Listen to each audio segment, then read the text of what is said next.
When the Triumph rocket originally launched in 2004, it very quickly became the definitive muscle bike. And even on first impressions, you just know immediately that this thing is going to live up to that big British bruiser image.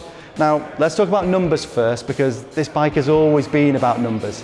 Sat inside this all-new, all-aluminium frame is the biggest, torquiest, most powerful production engine that Triumph has ever built. It is a 2.5 litre, 3-cylinder petrol engine that develops 165 brake horsepower at 6,000 RPM and delivers 225 Newton meters of torque at 4,000 RPM. And just have a look at this 240 section rear tyre.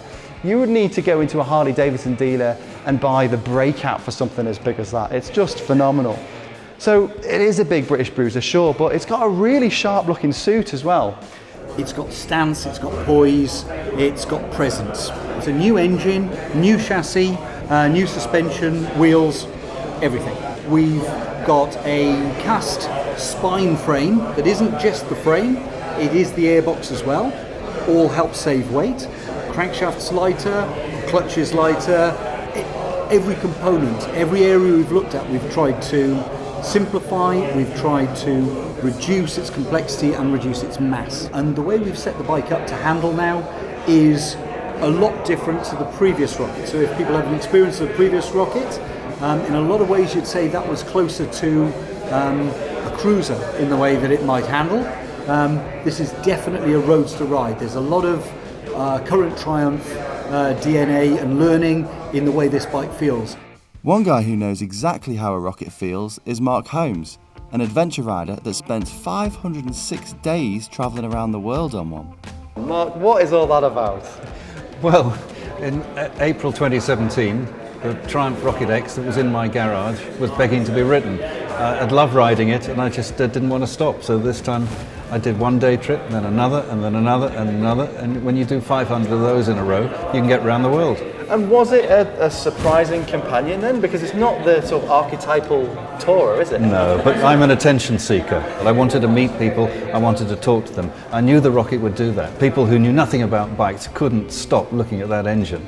And when they focused on the old size, 2,300cc, they said, no, that's a joke. What's this about? Isn't that amazing?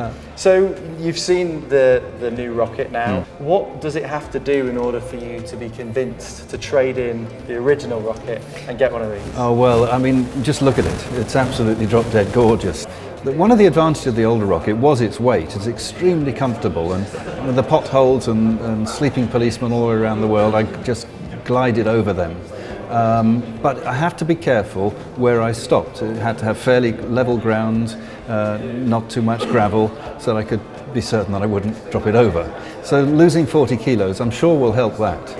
Okay. But as I've explained to everybody, to wherever I rode, above 3 miles an hour, the original rocket was a pussycat to ride, and I'm certain that this will be the case with this one as well. And they have sort of looked at the GT cruising market now a bit in more detail, haven't they? And this one comes with lockable fixed panniers that are detachable. Yes. It's got a pillion backrest that's adjustable. Yes. You've got different pegs.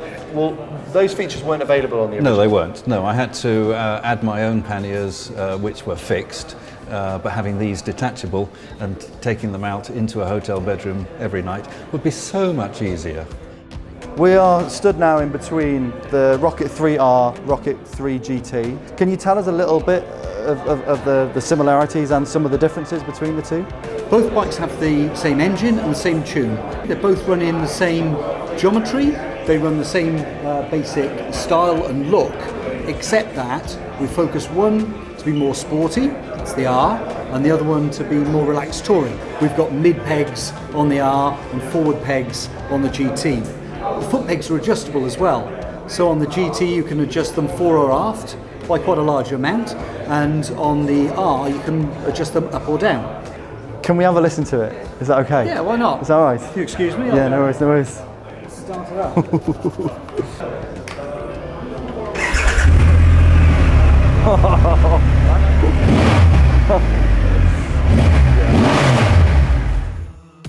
What it reminds me of when you're up close is one of the best sort of British custom bike build shops, and like where those teams have just spent almost too many hours finessing over the finest of details. It's quite unusual for a production bike, for example, to have internal wiring routed into the handlebars, but there's loads of little details like that.